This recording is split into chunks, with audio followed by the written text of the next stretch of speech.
Yes, I believe so. Daryl, we good? Yeah, we're good.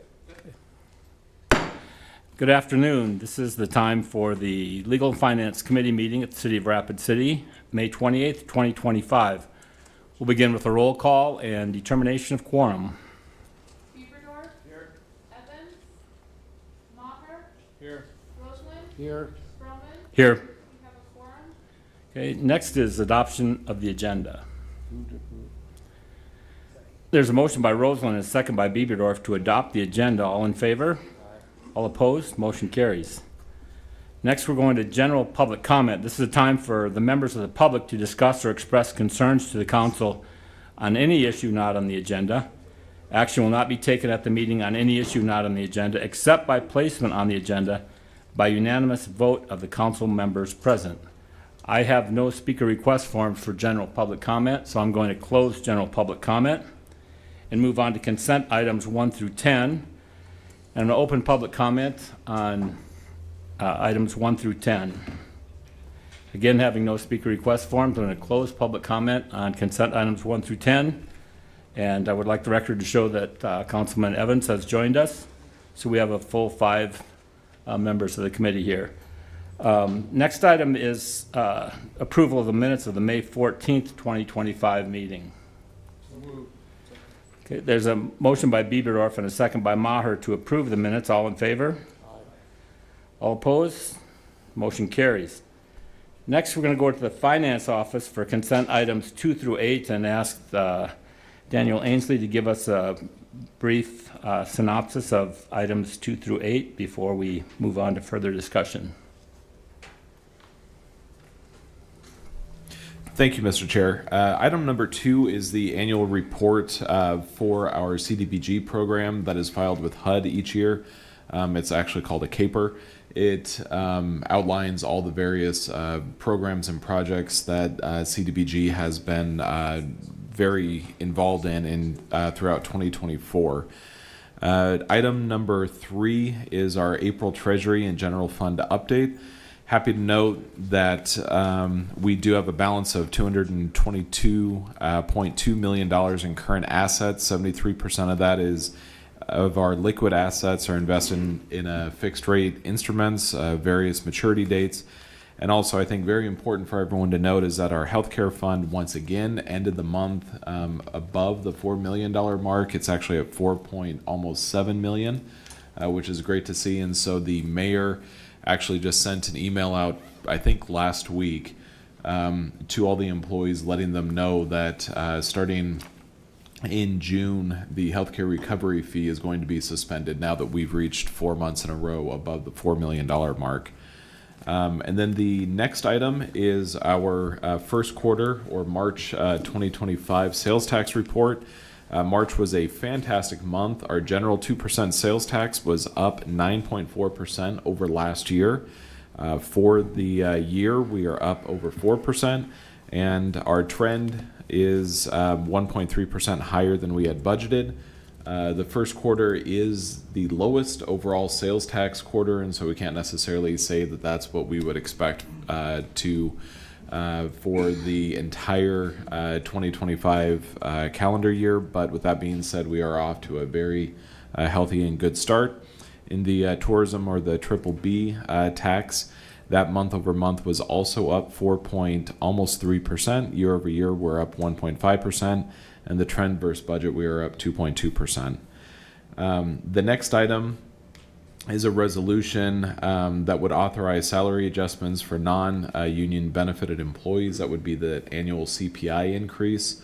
That was done for other union employees in January, but in accordance to the customary practice of the city, the non-union would occur in July, and the overall CPI for last year was just over 3%. We do cap it though at 3%, and so it would be a 3% annualized increase.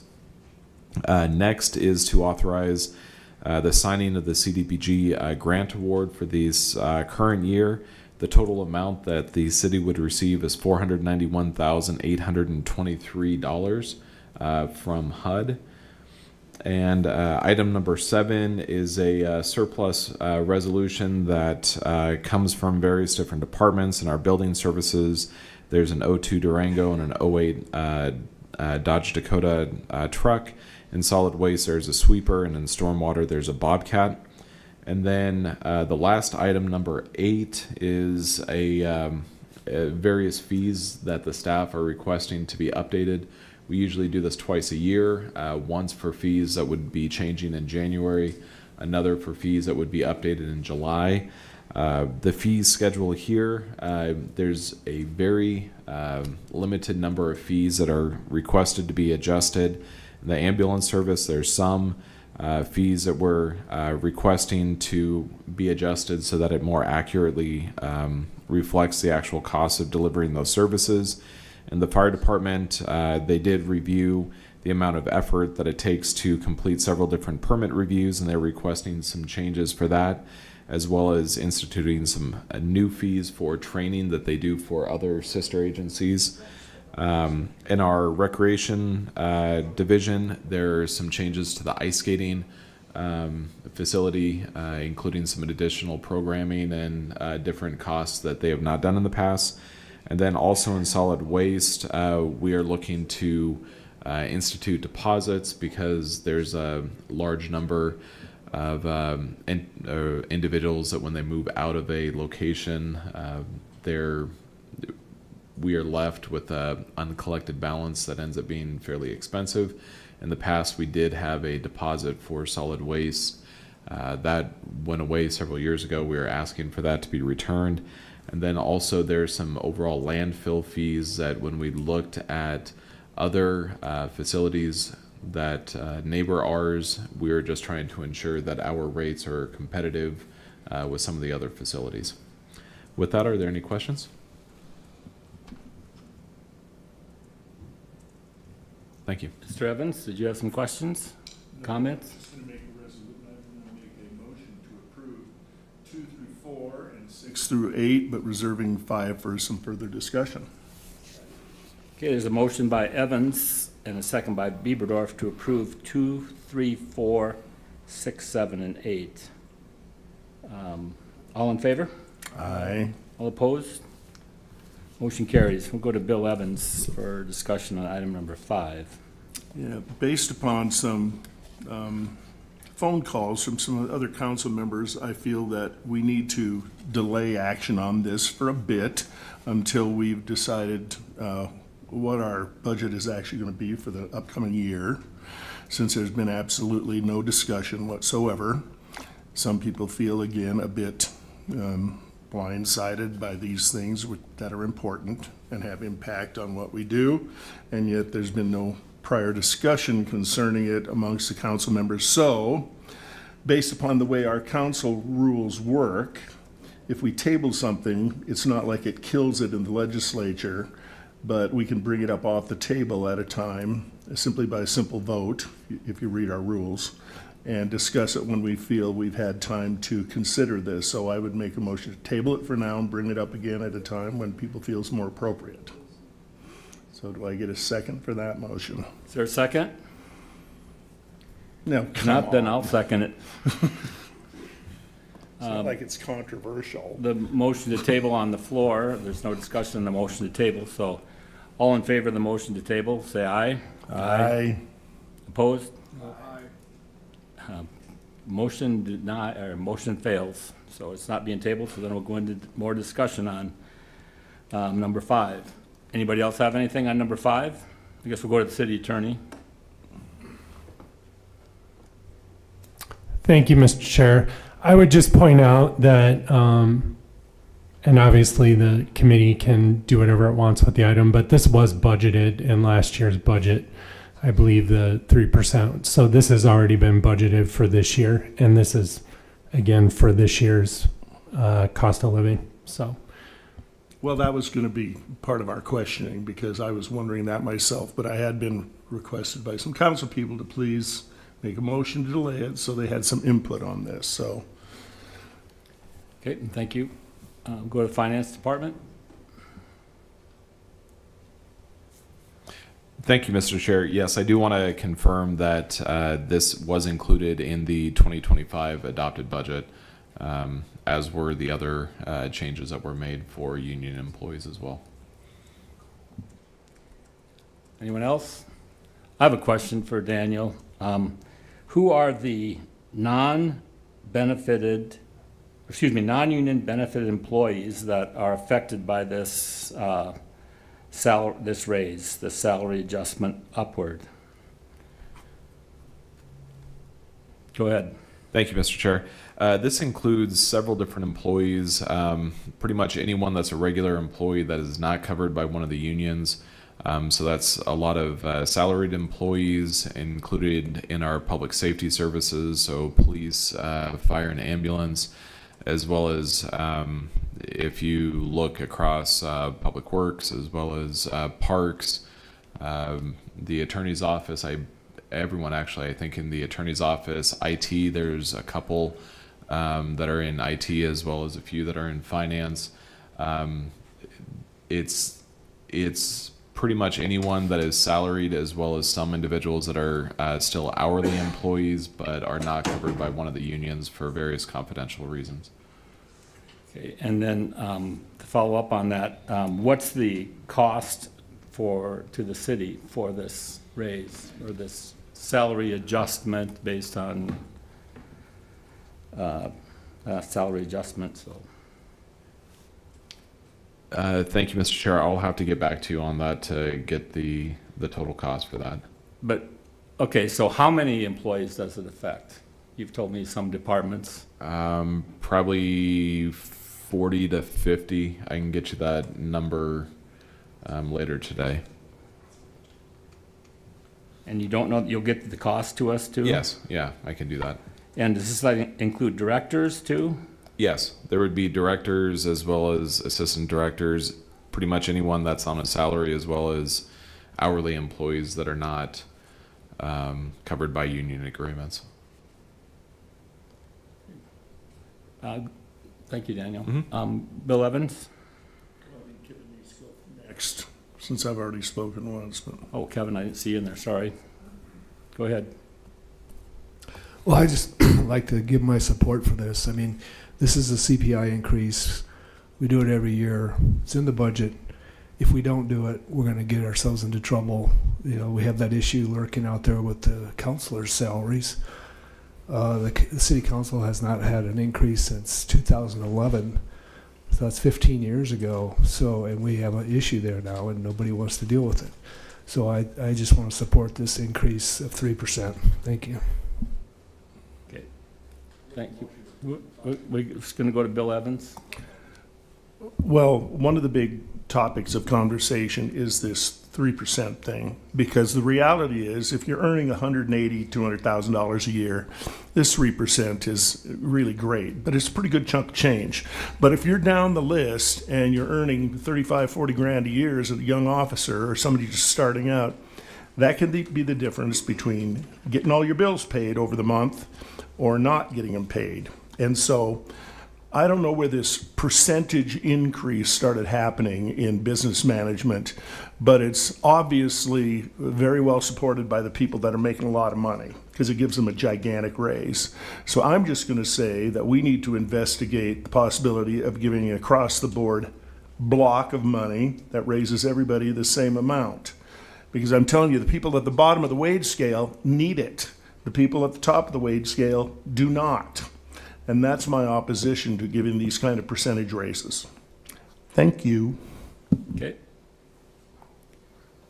Oh, go back to Finance Department. Thank you, Mr. Chair. Jim was able to find the total number of individuals that this would include, and so it's 229 total employees. So Jim, would you also have the, what it's going to cost the city? No, I do not, because I'm just looking at the current employees. I'm not looking, I could calculate that, but probably not by the end of the meeting. Okay, so, but finance officer, you're good with the 229 versus the 40 to 50 that you estimated earlier? Go ahead. Thank you, Mr. Chair. Yeah, when I was coming with the number off the top of my head, I was not thinking about the fact that we have several planners as well as engineers. I was truly just trying to think of the command staff of fire and police, as well as essentially the directors and assistant directors. But once you start including a lot of the other individuals, yeah, 229. That's probably close to correct. I mean, I'm sure it's right. As that's our current employee count. There's probably a couple that are vacant, so the true number is actually going to be slightly higher than that, but that is very close. Okay, go back to Bill Evans one more time. Well, hopefully people can understand why council people get just slightly confused. Because if this was already budgeted for, I would think we wouldn't have to be voting on it now. We would have approved it last year, we would have done that, and it'd be gone, you'd be paying it. And then all of a sudden, we're supposed to authorizing the salary adjustments. Haven't we done that in the past if we've already approved it? I guess, is that a bit confusing, or is it just, I'm so much stupider than everybody else? I don't get it. Could you explain how that process works? We'll go to the finance department. Yes, I agree, it seems redundant. Thank you, Mr. Chair. I don't think we disagree with you that it seems redundant. Every time that there is a salary adjustment, that ends up going back to the council. So not if there's a salary adjustment for individuals, but when you're looking at changing the pay matrix or the pay scale, which is done by CPIs or whatever else, it ends up going back to the council. That does seem redundant because you're right, you approve it and you authorize it in the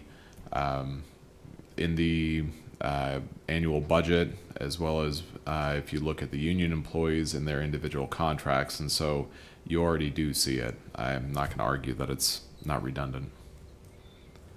And then it raises one thing for me when we're talking about the budget, and I know some of the council members have requested that we get the budget earlier than we did in years past, because I know for one thing, I'm going to be gone the last week of August, and I had asked staff to start getting some dates in July, because I think we would like to, I know we would like to have the budget by the end of June. That request has been made months ago, and we're kind of not sure what we're going to get, but I think, you know, when we're making alternate meeting times for Vision Fund, we might as well jump in there and start making some meeting times for budget hearings in July, so that we aren't slammed up against the deadline and have to rush through this, because I want to take a look at it, and I know other people do. So that concludes my comments. We have a motion by Bieberdorf and a second by Maher to approve. All in favor? Aye. All opposed? Nay. Motion carries. Next, we'll go to the fire department and Chief Culberson. Thank you, Chair. This is a request to accept a grant that we received from the state of South Dakota for the Heroes Wellness Grant. Brings out a third party to come out and teach our, not only the fire department's peer support team, but PDs, the sheriff's office, both Meade County, Pennington County, and then other first responders around the area, about resiliency and preparing them to understand a wide range of crisis intervention services. So we just kindly ask that you approve that. I think it's a good thing. Thank you, Chief. Is motion approved by Rosen and a second by Bieberdorf. All in favor? All opposed? Motion carries. Next, we'll go to Parks and Recreation, Director Biegler. Thank you, Mr. Chair. This is a resolution of intent to enter into a use agreement with Harney Little League for baseball fields. This is just a typical standard use agreement. This is for the fields at Harney as well as the fields that were formerly used by Rapid City Youth Baseball on North Main. When Rapid City Youth Baseball dissolved, half of those kids moved to Harney, the other half moved to the Canyon Lake Little League. So Harney will be using the fields at that location as well. Just any questions, or I have a quick question if no one else is in. How many fields are we talking about there, Jeff? Oh, gosh. The Harney's got probably 6 or 7 fields out at that location, and there are 5 fields, I believe, at the other location. And is the Parks Department experiencing that those are sufficient in number? I mean, I know we have a lot of kids. I'm just trying to, It seems to be sufficient, yes. thank you. That's all I have. Anything else from any members of the committee? Motion to approve by Bieberdorf and a second by Evans. All in favor? All opposed? Motion carries. That brings us to the end of the consent calendar. Now we'll go to non-consent items 11 through 14, and I'm going to open public comment on non-consent items 11 through 14. And I have no speaker request forms, so I will close public comment on non-consent items 11 through 14. Then we'll go back to the Finance Office for number 11, approve administration agreement with Black Hills Area Community Foundation for the Rapid City Impact Fund. Director Ainsley. Thank you, Mr. Chair. During the council's approval of the latest round of the Vision Fund, there was a new item that was included, which included $3 million towards the establishment of a new endowment called the Rapid City Impact Fund Endowment. And so the purpose of the endowment is to try to leverage these funds with other entities throughout the community to hopefully establish a fairly robust and perpetual endowment service that would be able to provide funds for nonprofits and other significant capital projects in the future. This is a long-term perspective. It's not that there's going to be funds that are going to become immediately available, but instead it's essentially a challenge and a way to hopefully get the community to join together and establish something that will outlive and outlast the present circumstances that we have. With that, there was a committee of council members as well as staff that interviewed a couple different entities that responded to the proposals or to the proposal. One entity, which is local, the Black Hills Area Community Foundation. The committee ended up reviewing the proposals as well as the interviews, and they are recommending that the council approve the agreement that's included in the packet that would end up having the Black Hills Area Community Foundation be the administrator for this new endowment fund. Thank you. We'll go to Bill Evans.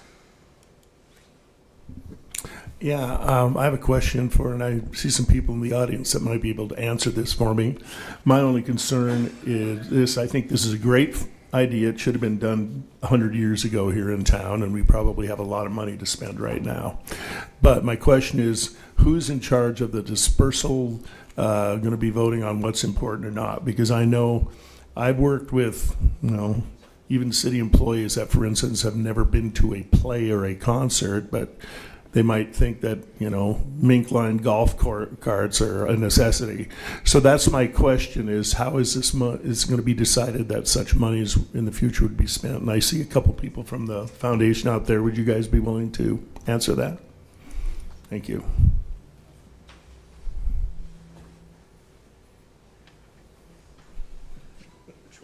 Okay. Chris, would you identify yourself? Yeah, absolutely. Thank you, members of the council. My name is Chris Huber. I'm the president and CEO of the Black Hills Area Community Foundation. Thank you, Councilman Evans, for the question. So we really see this fund as 2 phases. One is a fundraising board. That board will be chosen, and we'll have to figure out if it's the council or the mayor or how that gets chosen, and really wait till this fund gets to 5 years since its inception, or $6 million. And then we'll start making disbursements from the fund. As far as who gets chosen, that's going to be a community board again, up to the discretion of you all to understand, okay, we want a reflection of our community, and how that board gets chosen is really up in the air still. So we still got to figure that out.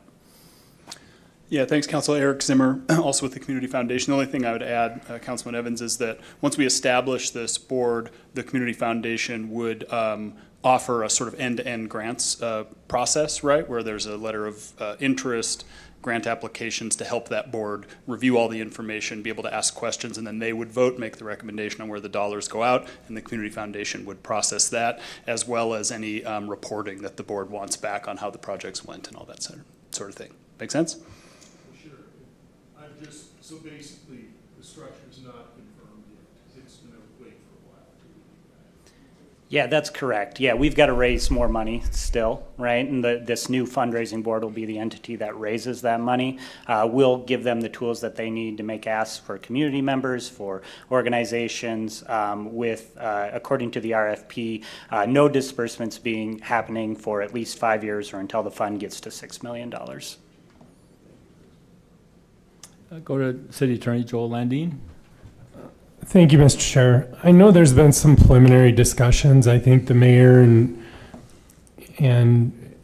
internally our discussion has been there would be representatives of the city council, the mayor, and then one of the ideas is if we have organizations in the community, like large entities that are contributing a significant amount of money to the endowment, that they would potentially have a seat on the board to help decide how the money is dispersed, to encourage them to have ownership of it and donate hopefully more to get the endowment where it needs to be. But I think, again, the discussion has been for community members, including members of the council and the mayor, to have a seat on the board to weigh in on how the money is dispersed. Okay, I have a question for the gentleman. So you're planning on this growing, so do you have some parameters for investments? I mean, if we're going to put $3 million of city funds in there, obviously we want it to be safe, and so could you explain a little bit about that? Yeah, we have a full investment policy. We run a 5-year RFP with investment services provider. We just finished up that RFP last year. Hillard Financial, RBC, was chosen, and then they have to follow an investment policy. It's got a litany of items that they've got to follow, including percentage that can be in equities, percentages that are in fixed instruments. We really look to get as much growth as we can, but we're really about downside protection. These are charitable dollars, and so we don't want to be losing dollars annually. Just so you guys know, net of fees, Hillard, since its investments at the Black Hills Area Community Foundation, they've been growing at about 7.5% to 8% annually. Okay, good commercial for David. And then, so is our investment limited to the $3 million, or will we be paying some of the fees as we go along to the city? So the fees will come directly out of the fund, right? And so the city won't be adding any more fees. They can certainly add more dollars into the impact fund through the general fund or other vision fund allocations in the future. Great. Thank you. Any other comments? Move to approve. There's a motion by Roseland and a second by Evans to approve. All in favor? Aye. All opposed? Motion carries.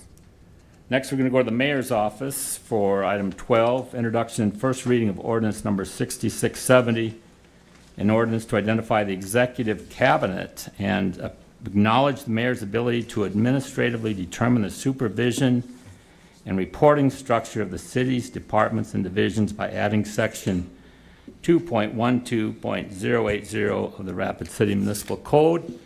And there's a gentleman at the podium that I think is going to address. Well, thank you, Council. Jason Solomon. I serve here at the city, and I have a little presentation for you.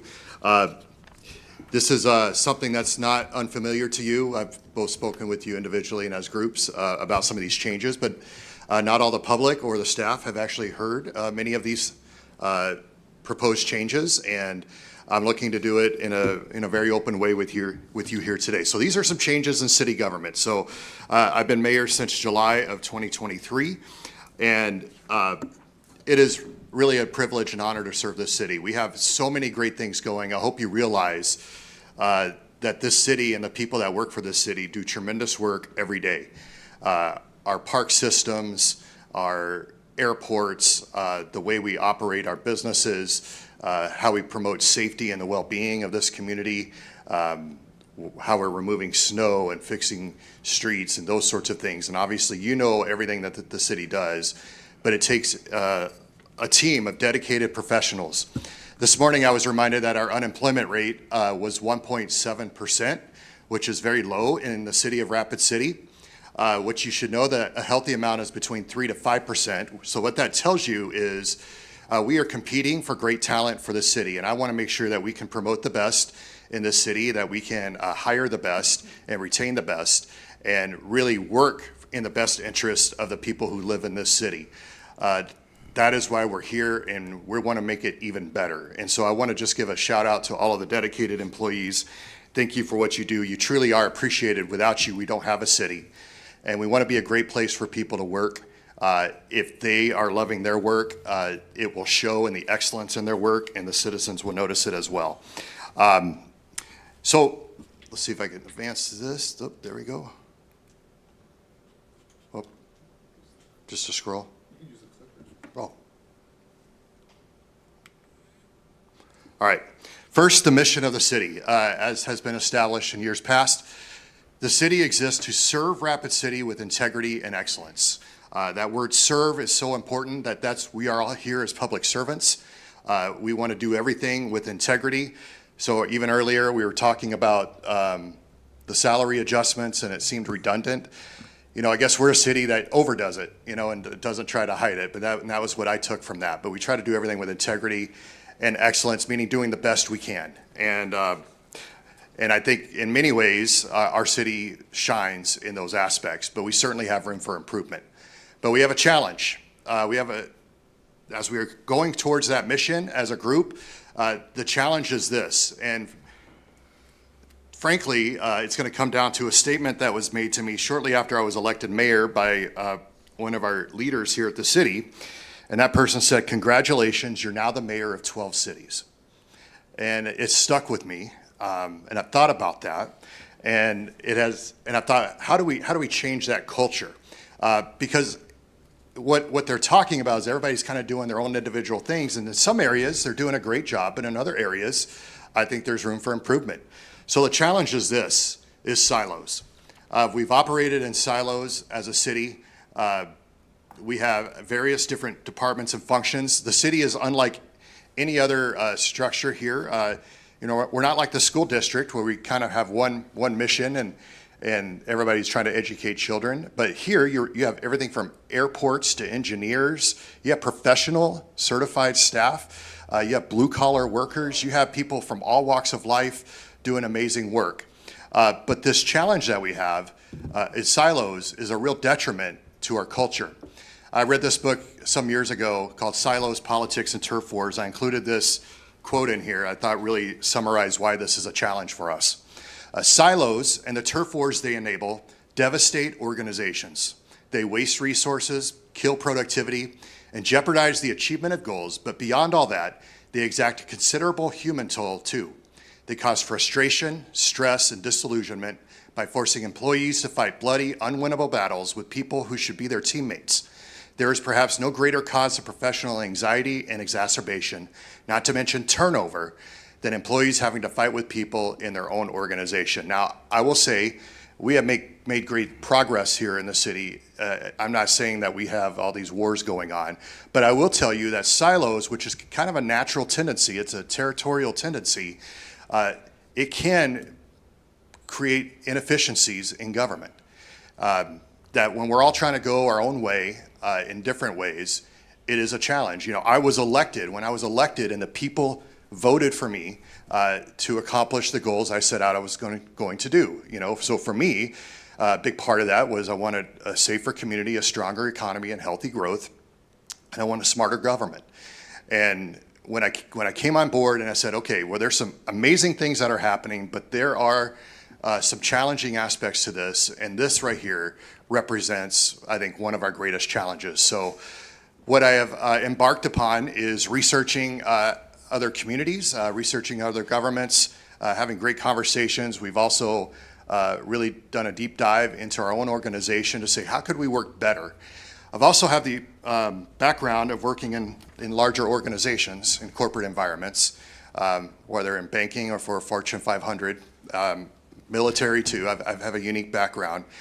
And I have brought in some of those concepts into the reorganization that we have, but recognizing that we are not a business, we are in fact a government organization here to serve the people of Rapid City, that's actually the mission for us.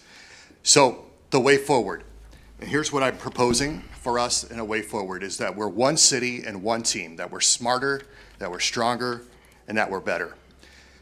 So we all know it begins with the citizens of Rapid City. They elect the leaders. They are who we work for. Our community is a reflection of what they would like, and we have a very diverse community. People have different ideas, different concepts, so they elect leaders in order to accomplish things.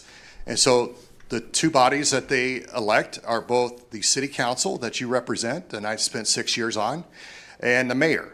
The city council is the legislative branch of the city, much like the state legislature or much like the Congress. At the federal level, the mayor, it represents the executive branch, much like the governor at the state level, and of course the president at the federal level. Those are important. We all have our own functions in this, and I think they're all equally important. The citizens are the boss. And as the mayor, of course, I'm run with being the chief executive of the city to make sure that this city is running as best that we can. And one of the changes that we're proposing, and actually it's not really much of a change here, we already have leaders in our city that oversee very significant functional areas. And so these are directors, these are police chiefs, fire chiefs, those kind of folks. And so we have 12 individuals who are appointed by the mayor and confirmed by the council. And those are the 12 areas that we have here. And that's kind of a glimpse of what I want to refer to as the executive cabinet. We've just called them department directors before. I'm doing that so that it's very clear that we're talking about that. 3 of those are governed by an independent board. That would be the library, the monument, and the airport. Next up, one of the things we want to look at as we're looking to get better is centralizing our services over the course of the next year.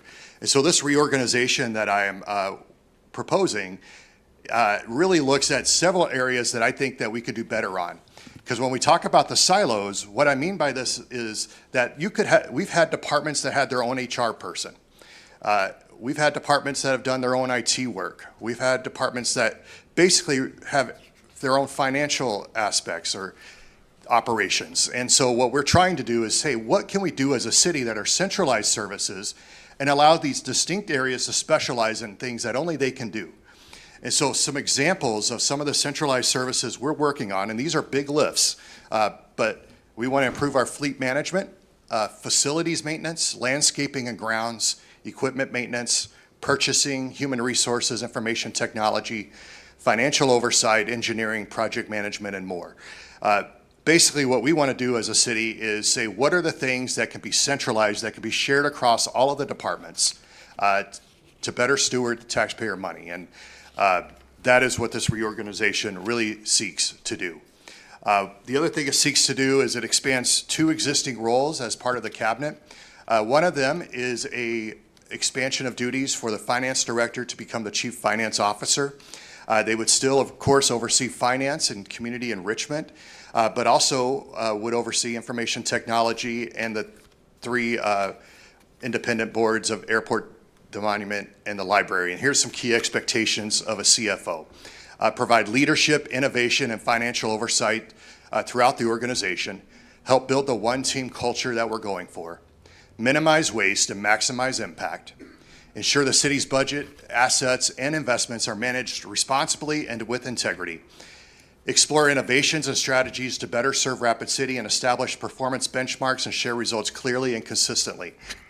And so one of the changes we're looking to make here is that we bring more cohesiveness to these key areas. And I think this would be one area that we can do that in. The other one is a chief operating officer.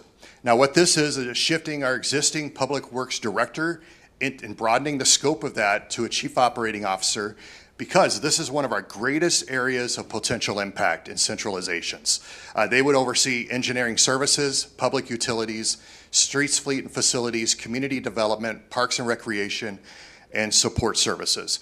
Many of these have overlapping functions, and so my expectations of a COO would be to drive operational excellence and efficiency, again, build the one-team culture, centralize those overlapping functions, continually improve systems and processes, enhance customer service, responsiveness and communication, and prioritize essential services and grow our quality of life. Now, this is an important aspect of this plan because this person will bring more accountability, efficiency, and effectiveness to our organization. That would be the marching orders. It's not that the COO is the best engineer in the city, but they have to be an executive leader who understands how to get the most out of teams. And we also have clear categories and lanes of duties. One of my concerns within our public works area, which we'll still use the term public works in many aspects, but we have engineers that float amongst different departments. We had multiple assistant directors overseeing our utilities being wastewater, solid waste, and water reclamation, or in the water department. When you have, okay, I'm in charge of the people, I'm in charge of the operations, I'm in charge of the facilities and projects, it clunks things up.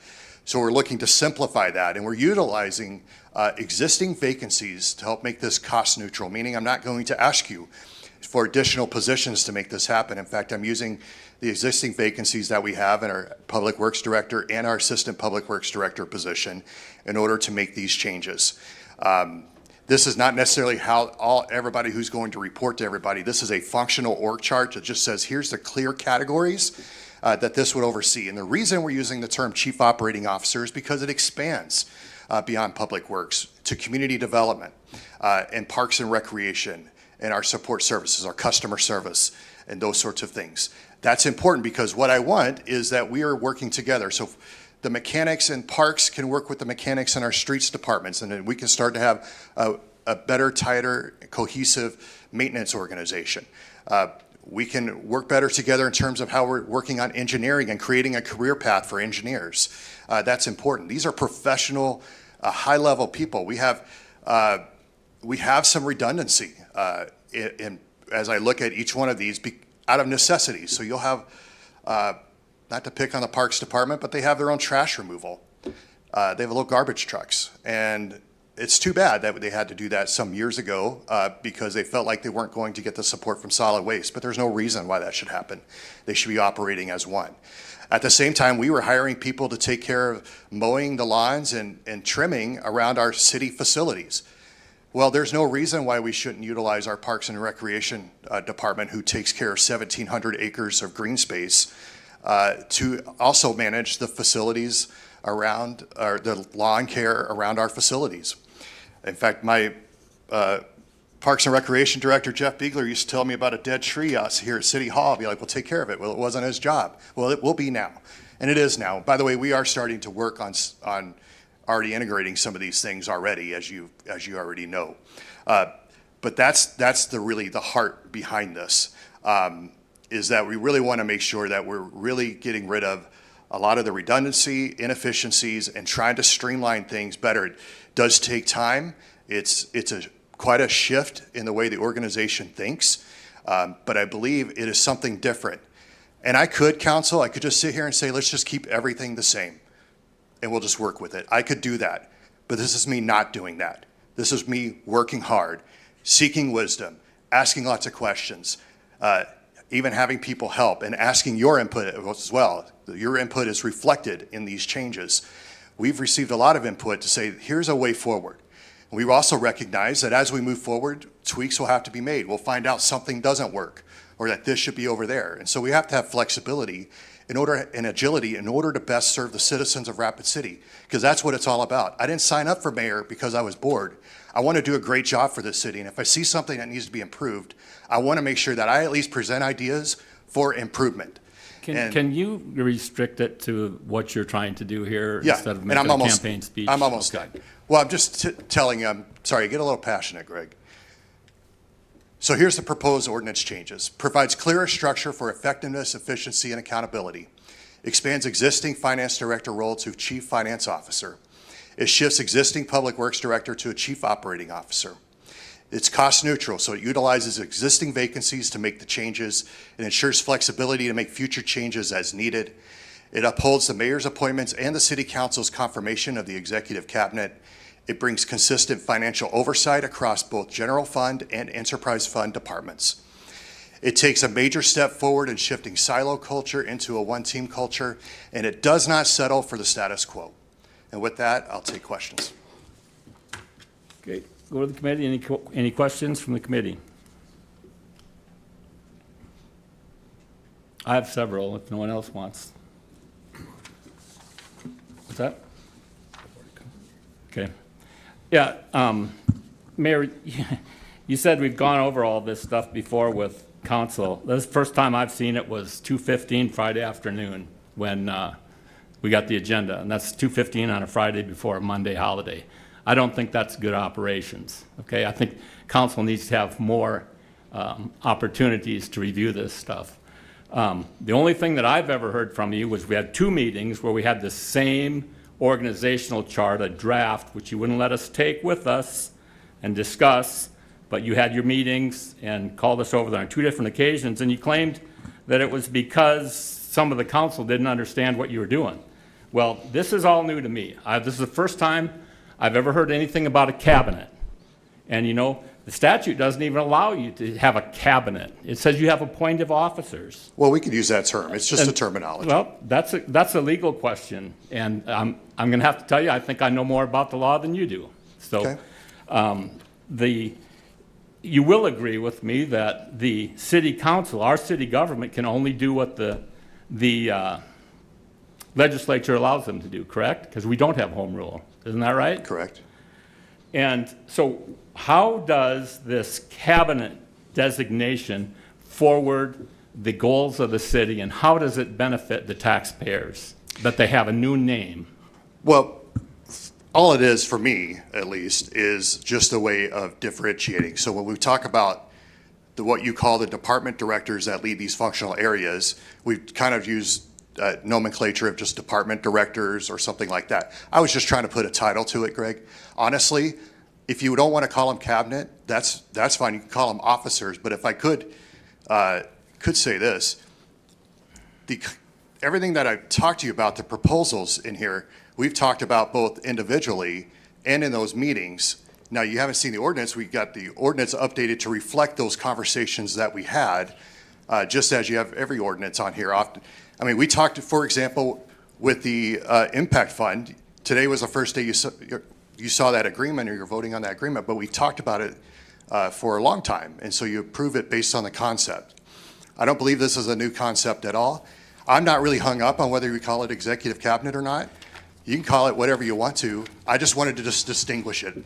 You're right. We can call it whatever we want to because we're the governing body. Correct. The council is. And you're supposed to be executing our policies. And so I guess, what policy were you executing when you spent the time on this? As the chief executive of the city, overseeing all of the city staff in order to enforce the policies that you have in place. So you have a lot of ordinances and resolutions that we're required to enforce.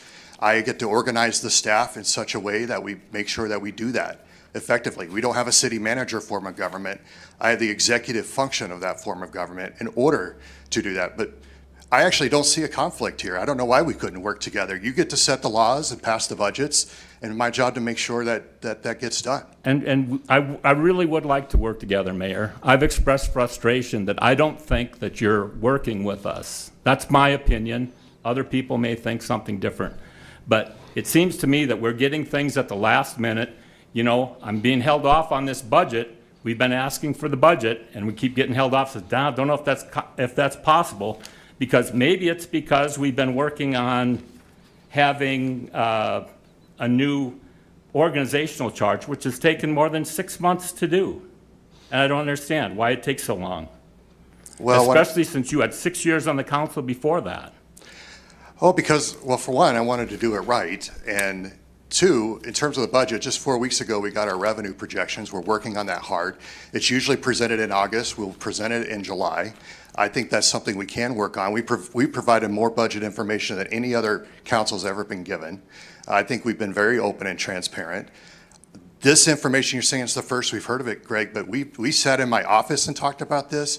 We've had group meetings and we talked about this, the concept of this. I've wanted to get your opinions, and by the way, and I had some council members maybe confused, I wanted to meet again.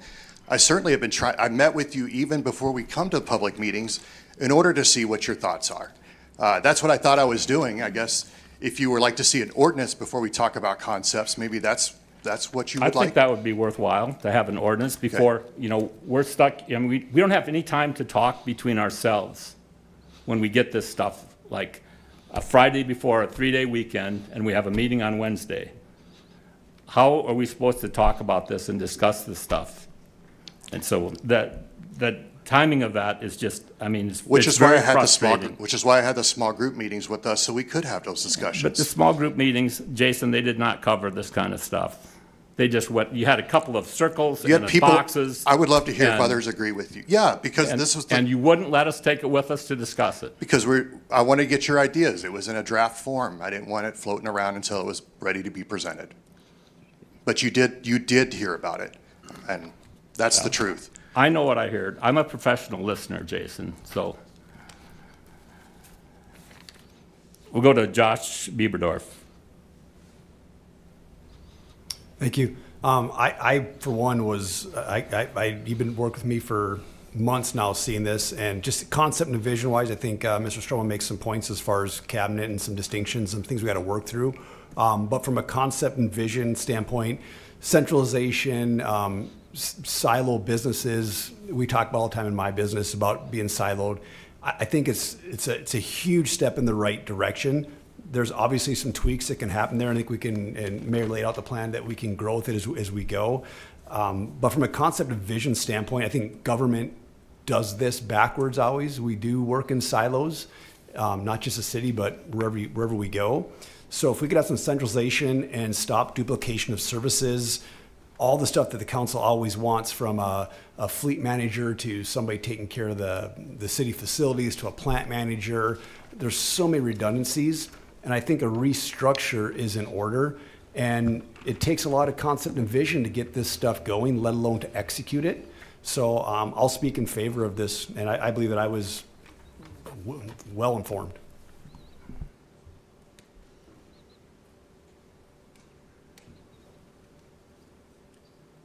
Go to Bill Evans. Well, as you know, I've been in favor of this kind of reorganization or something similar for 5-6 years. And my big problem with the way the city works is that we never have any circular dialogue. The contemporary lingo is siloing. We could have called it pigeonholing or caging or whatever, but the reality is my concern with this reorganization is what I expressed at that meeting we had the other day. We're reassigning people to different silos, but we still are down a tunnel, and there's no built-in cross-referencing to other departments. Now, you said in the meeting, and it's true, that we have the right to go and question people, but I believe that should be built into the process so we don't continuously have these surprises that appear in front of us as city council people. And it's true that maybe past councils haven't been as closely involved, but there's a lot of things that are different nowadays, and a lot of texting and a lot of Instagramming and a lot of Facebooking and everything that force us to be a little more involved because we're always having things pointed out to us that we were not aware of. And so, yeah, something that is this important. We've had retreats and everything over things far less impactful to the operation of the city in the past. And I wish we would have had something like this, referring to what Mr. Stroman said, where we had time to actually have dialogue and talk about why we think this will work, why we think that won't work, and if we believe something is in the appropriate spot. And I still think that that could be a possibility. Because we're launching this for the future, and it may be in place for the next 30, 40, 50 years. So there's no big rush to get it done today. I think the priority should be getting it right, but I do appreciate the thoughtfulness you've given to this, and I believe you think that will work, and I agree with you in so many aspects of this. But I still think we need to have some structure built in where there is dialogue between different silos or cages, I'll call them. So that's my take on this, and I suppose this discussion will continue on Monday night. I'd rather we didn't have to air the dirty underwear on the line at a council meeting, but we could do this at another time. But I guess that's what's going to happen, so thank you. Go to Kevin Maher. Yes, I was not surprised by anything I saw today. It's in a little different format, but we've had, maybe because I'm the president of the council, I might have had one extra meeting, but I know we've discussed it at our ward meetings, and we had the special meeting to discuss this. So the voters elected our mayor. He's our CEO, and if he wants to organize a little bit and change the org chart, I support that. Okay, Pat Roseland. Thank you. I think as leadership, Kevin and I maybe had a couple more meetings with the mayor about this, and this is not a surprise. We've been hearing about this for months now, and just bits and pieces of how it's going to work. And I really feel like I've come to support what the changes are, where the nomenclature's a little different than we're used to. I think it sets us to a point where we're moving into the future with new leadership skills and new different ways to do things with the city. And I really appreciate him, the mayor, working on this all this time.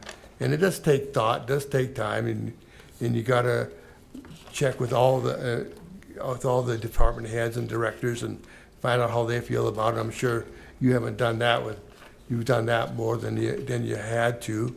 But I just feel like I will be supporting of this, and again, I'm not surprised. This didn't hit me backsided with this new knowledge, because it's been there, and so I will come out and support this. Thank you.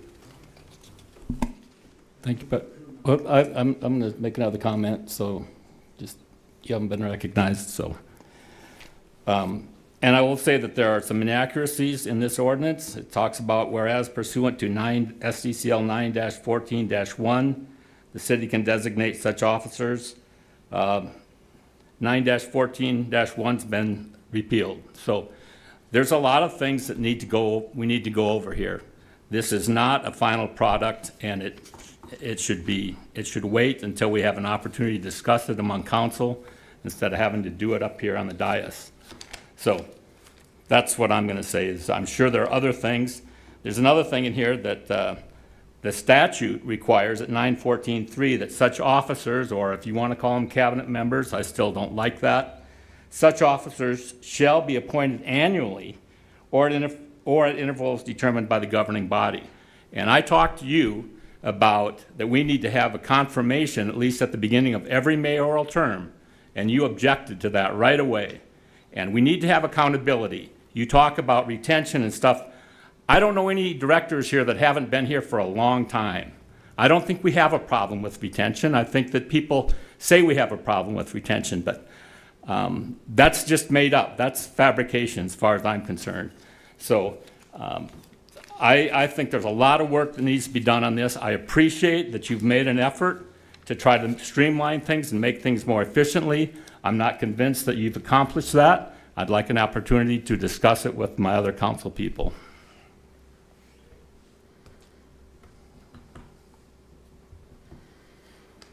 Josh? 12. Second. There's a motion by Bieberdorf and a second by Maher. All in favor? Aye. All opposed? Nay. Motion carries.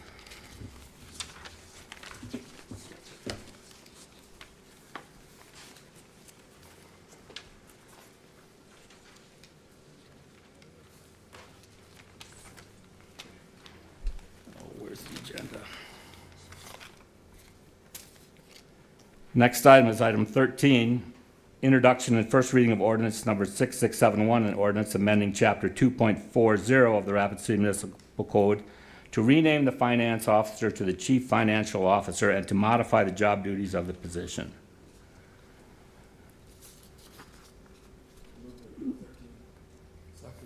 Any discussion? Motion by Bieberdorf, second by Maher to approve. All in favor? All opposed? Nay. Motion carries. Number 14, introduction and first reading of ordinance number 6672, an ordinance amending chapter 2.44 of the Rapid City Municipal Code to rename the Department of Public Works to the Department of Public Operations.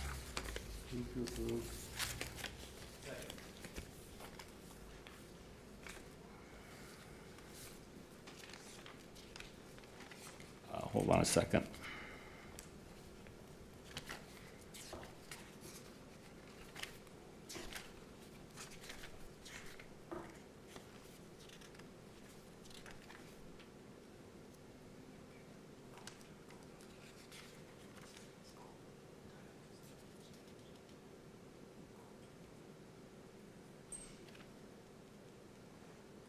Okay, there's a motion by Bieberdorf and a second by Roseland to approve. All in favor? All opposed? Motion carries. Next, we'll go to Alderman items. Council members to discuss items regarding their committee assignments updates. We have anything? Okay, can motion to adjourn? Motion by Roseland, second by Evans to adjourn. All in favor? All opposed? Motion carries. We're adjourned.